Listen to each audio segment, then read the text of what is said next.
हम Himachal Pradesh eight a glance यहाँ पे देखने वाले हैं। तो अगर आप प्रीवियस ईयर क्वेश्चन पेपर्स को देखोगे और एचपीजीके को देखोगे कि कहाँ कहाँ से पूछा गया है, तो यहीं से आपको कम से कम 5 या 10 क्वेश्चंस देखने को मिल जाएंगे। कैसे कैसे मैं आपको बताऊंगा।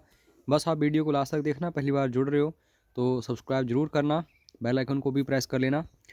तो सबसे पहले देखिए, जो मोस्ट इम्पोर्टेंट क्वेश्चन बनता है एचपीजीके से रिलेटेड कि हिमाचल प्रदेश का एरिया कितना है। तो आप सभी को याद रखना है 55,673 स्क्वायर किलोमीटर। उसके बाद दूसरा क्वेश्चन बन जाता है कि हिमाचल प्रदेश की कुल जनसंख्या कितनी है 2011 जनगणना के अनुसार। तो 68,64,602 आपको याद रखना है। उसके बाद कभी कभी यानी कि हाई लेवल एग्ज़ाम्स जो होते हैं उनमें जो पुरुष हैं उनकी जनसंख्या पूछ ली जाती है। तो एक आइडिया रखना, 34,81,873 ये 2011 जनगणना के अनुसार ही है। अब जहाँ भी बात आती है महिलाओं की, यहाँ से क्वेश्चंस काफ़ी ज़्यादा बनते हैं।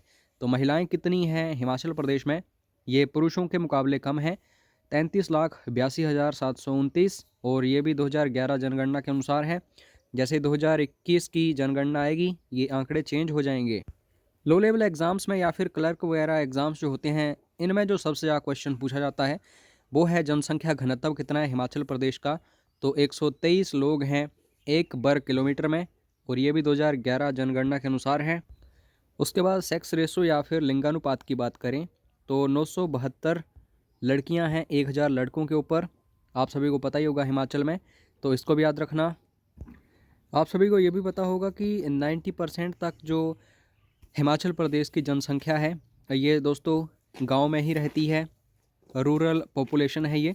तो कुल संख्या आपको अच्छे से देखनी है ये, क्योंकि परसेंटेज तो आप सभी को पता चल जाता है कितनी है, लेकिन ये एग्जैक्ट आंकड़ा आपको पता नहीं चल पाता एग्ज़ाम में अगर क्वेश्चन आ जाए।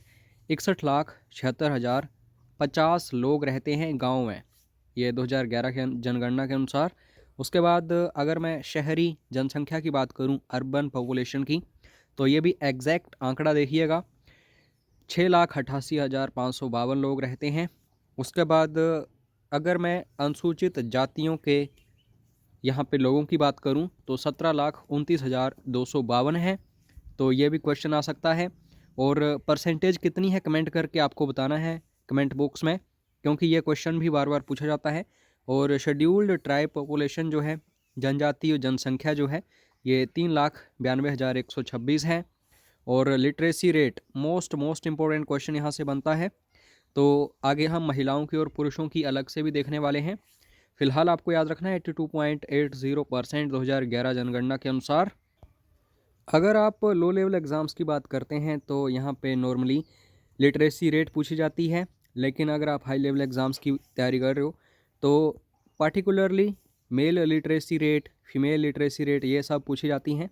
तो अगर मैं पुरुषों की साक्षरता दर बात करूँ, 89.53% आपको याद रखना है। और महिलाओं के मामले में 75.93%। तो ये एग्जैक्ट आपको चीज़ें याद रखनी पड़ेंगी, क्योंकि क्वेश्चंस यहाँ से बनते हैं। ज़िले 12 हैं, और यहाँ पे आप तहसील्स एंड सब तहसील्स जो देख रहे हो, ये आपको हमेशा जो इकोनॉमिक सर्वे आता है उस पर रिलाई करना है, क्योंकि सब तहसील्स जो हैं ये बनती रहती हैं। तो इसको याद मत रखना, जैसे ही इकोनॉमिक सर्वे आएगा तब इसको देख लेना। और डेवलपमेंटल ब्लॉक्स 78 हैं। और बाकी टाउन्स सिटीज़ ये इतनी इंपॉर्टेंट नहीं है। और पंचायत जो हैं ये हमेशा इकोनॉमिक सर्वे को देखिएगा। आप सभी को पता है कि नई पंचायतें जो हैं ये बनी हैं हाल ही में, तो उसी को देखना। बाकी जिला परिषद 12 हैं, और नगर निगम अभी तक तो धर्मशाला और शिमला ही हैं, लेकिन इन फ्यूचर ये चेंज हो सकता है आंकड़ा।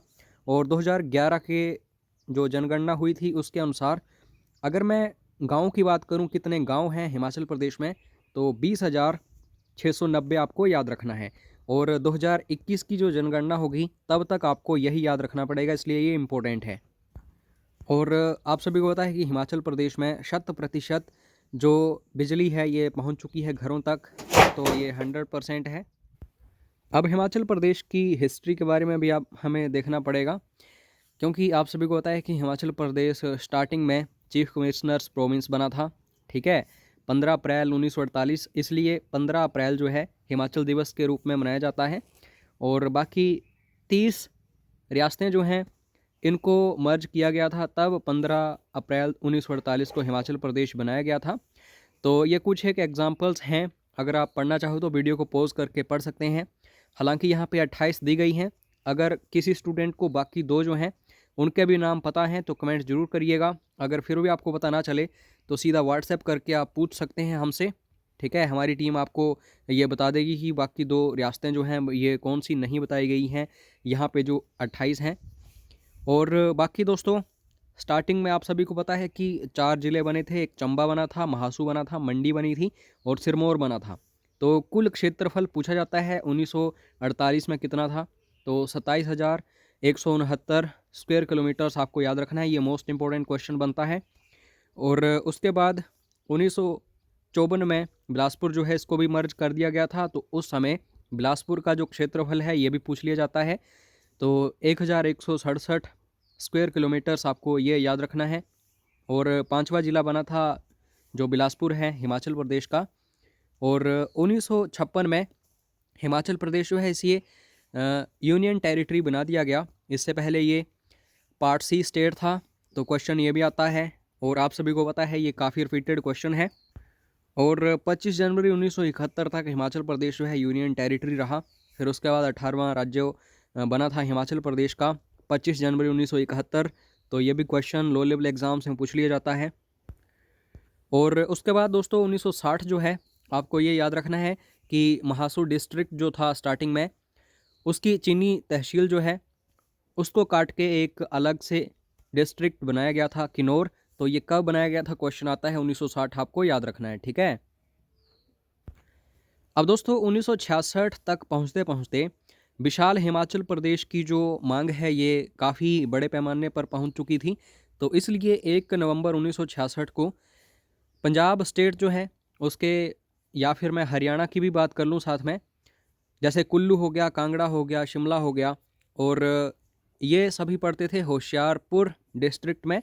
लेकिन गुरदासपुर डिस्ट्रिक्ट जो है पंजाब का उसका डलहौजी, तो ये हिमाचल प्रदेश में मिलाया गया था। फिर कुल्लू, लाहौल स्पीति, कांगड़ा और शिमला ये ज़िले बने थे। तो इसके बाद जो है जनसंख्या, या फिर मैं बात करूं जो कुल क्षेत्रफल है, तो ये 55,673 स्क्वायर किलोमीटर हो गया, जो कि आज के टाइम में यही है। तो असली हिमाचल जो है 1966 में ही हमें देखने को मिला था। और पॉपुलेशन भी देख लो, क्योंकि ये भी काफ़ी बार पूछी गई है। और ये सब कुछ जो हुआ था 1961 जनगणना के अनुसार हुआ था। तो 28,12,000 लगभग उस समय जनसंख्या थी। तो दो क्वेश्चंस यहीं से बन जाते हैं कि 1966 में हिमाचल प्रदेश का क्षेत्रफल क्या था और जनसंख्या क्या थी। फिर आपको याद रखना है एग्जैक्ट 1 सितंबर 1972 को हमीरपुर और ऊना ये कांगड़ा ज़िले से अलग किए गए और नए ज़िले बनाए गए थे। तो सीधा क्वेश्चन आता है ऊना कब बना था, हमीरपुर कब बना था, तो 1 सितंबर 1972। अब दोस्तों महासू जो है पहले तो इसका किन्नौर बनाया गया, फिर बाद में क्या किया गया, 1 सितंबर 1972 को इसका शिमला और सोलन दो ज़िले बनाए गए और महासू यहाँ पे ख़त्म हो गया। तो फाइनली 1 सितंबर 1972 को महासू जो है ये इसका आप देख सकते हैं डिसमिस हो गया था ये, और फाइनली शिमला और सोलन बन गए थे। तो यहाँ पे 1 सितंबर 1972 जो है यहाँ पे 12 ज़िले हमें देखने को मिल रहे थे और 52 सब डिविज़न्स देखने को मिल रहे थे, 75 तहसील्स देखने को मिल रही हैं और 34 सब तहसील्स। तो अगर हाई लेवल एग्ज़ाम्स की आप तैयारी कर रहे हो तो एक क्वेश्चन यहाँ से पक्का है। अब उसके बाद कई बार हिमाचल प्रदेश की जो समुद्र है वहाँ से ऊंचाई पूछ ली जाती है। तो अगर मीटर्स में हम बात करें 350 मीटर्स है और उच्चतम ऊंचाई देखें तो 6,975 मीटर्स है। तो स्टार्टिंग हो रही है 350 मीटर से और अंत हो रहा है 6,975 मीटर से। उसके बाद हम अगर एग्जैक्ट लैटिट्यूड और लॉन्गिट्यूड की तरफ बढ़ते हैं तो आपको याद रखना है, कई बार ये हाई लेवल एग्ज़ाम्स में क्वेश्चन बन चुका है। तो लैटिट्यूड की बात करूं, इस तरीके से जो होता है, जो बेसिकली लेटी हुई रेखाएं होती हैं जियोग्राफिकली, तो यहाँ पे बात करेंगे 30 degree 22 minutes 40 seconds north to 33 degree 12 minute 20 second north. तो ये बेसिकली किसकी बात हो रही है, नॉर्थ लैटिट्यूड की। और अब हम लॉन्गिट्यूड की बात करें, इस तरह से जो रेखाएं होती हैं हमें ग्लोब पर देखने को मिलती हैं। तो basically 75 degree 45 minute 55 seconds east to 79 degree 04 minute to 20 seconds east. तो ये ईस्ट भी आपको पता चल गया होगा। तो नॉर्थ ईस्ट में बेसिकली हिमाचल प्रदेश पड़ता है। तो ये एग्जैक्ट आप लैटिट्यूड्स एंड लॉन्गिट्यूड्स देख लेना। बाकी दोस्तों फिजियोग्राफिकली हिमाचल प्रदेश जो है ये बेसिकली 5 जोन्स में बंटा हुआ है। तो सीधा क्वेश्चन आ चुका है कई बार एग्जाम्स में, जैसे पालमपुर का ही पूछ लिया जाता है डायरेक्टली कि ये किस जोन में पड़ता है। तो आपको अच्छे से देखना है, इसको ध्यान से देखना। ये 5 जोन कौन कौन से हैं। एक है वेट सब टेम्परेट जोन, उसके बाद ह्यूमिड सब temperate zone, dry temperate alpine high lands, उसके बाद ह्यूमिड सब ट्रॉपिकल जोन, और लास्ट है सब ह्यूमिड सब ट्रॉपिकल जोन। ठीक है, अब सबसे पहले बात करते हैं वेट सब टेम्परेट जोन की। तो इसमें पालमपुर आता है, धर्मशाला आती है जो कांगड़ा जिला है उसके, बाकी मंडी का जोगिंद्रनगर आता है, ठीक है, और डलहौजी जो है चंबा का ये आता है। तो इनको सभी को अच्छे से देखना, मोस्ट इंपॉर्टेंट क्वेश्चन यहीं से बनता है, ये जो पहले वाला है वेट सब टेम्परेट जोन। अब यहाँ पे बात कर लेते हैं ह्यूमिड सब टेम्परेट जोन की। तो इसमें कुल्लू जिला आता है, शिमला आता है, और कुछ एक पार्ट्स जो है मंडी के आते हैं। बाकी सोलन, चंबा, कांगड़ा और सिरमौर ये सभी इसी में पड़ते हैं। अब नेक्स्ट है ड्राई टेम्परेट अल्पाइन हाईलैंड्स। तो इसमें बेसिकली लाहौल स्पीति सारा का सारा आता है, पांगी आप सबको पता ही है चंबा का, और किन्नौर जो है ये भी हमें देखने को मिलता है। और उसके बाद ह्यूमिड सब ट्रॉपिकल जोन की बात करूं तो इसमें डिस्ट्रिक्ट सिरमौर आता है, भाटियात आता है, या फिर भाटियात घाटी जो है डिस्ट्रिक्ट चंबा की, नालागढ़ आएगा सोलन का, और बाकी देरा गोपीपुर जो है कांगड़ा, और नूरपुर जो है ये भी कांगड़ा, और लास्ट जो है सब ह्यूमिड ट्रॉपिकल जोन तो सिरमौर और इंदौरा जो है कांगड़ा का ये।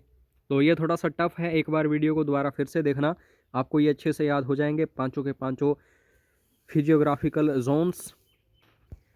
अब हम क्लाइमेट के हिसाब से देख लें तो 3 जोन्स में हिमाचल प्रदेश को बांटा गया है। एक है आउटर हिमालय, एक है इनर हिमालय, और एक अल्पाइन जोन। ठीक है, और बेसिकली जो यहाँ पे आप आउटर हिमालयास देख रहे हो, जैसे शिवालिक वगैरह जो भी है, ऊना वगैरह, तो यहाँ पे बारिश जो है 150 सेंटीमीटर और 175 सेंटीमीटर के बीच होती है। तो क्वेश्चन ये भी बन सकता है।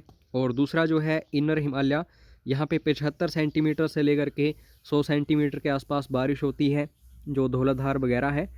और अल्पाइन जोन की बात करें तो यहाँ पे आपको लगातार बर्फ़ ही देखने को मिलता है 6-7 महीने तक।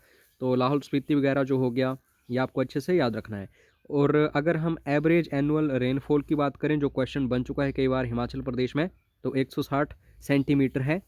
तो ये भी देखो। अब यहाँ पे हिमाचल प्रदेश की मिट्टियों की बात करें, सॉइल्स की बात करें, तो यहाँ पे जलोढ़ मृदा जो है ये भी हमें देखने को मिलती है।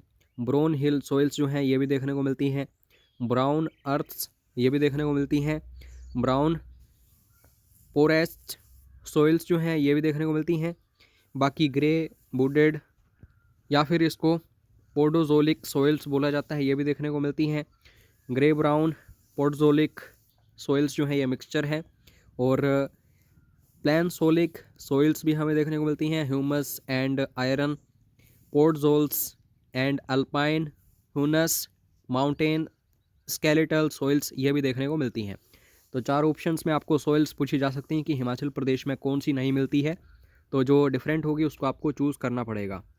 और बाकी नदियों की बात करें तो 5 प्रमुख नदियां हैं जो बारहमासी हैं, जिनमें से सबसे बड़ी है सतलुज, फिर ब्यास है, फिर रावी है, चिनाब है, यमुना है। यमुना सबसे छोटी है। इनके वैदिक नाम, संस्कृत नाम, ये सब कुछ आपको याद करने पड़ेंगे।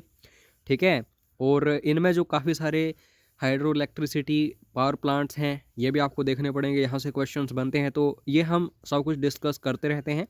चैनल को सब्सक्राइब कर लेना और बेल आइकन को प्रेस कर लेना ताकि आपको पूरी जानकारी मिलती रहे। ठीक है, और अगर कोई भी आपको हेल्प चाहिए हो तो आप हमें व्हाट्सएप कर सकते हैं। जय हिंद, जय हिमाचल।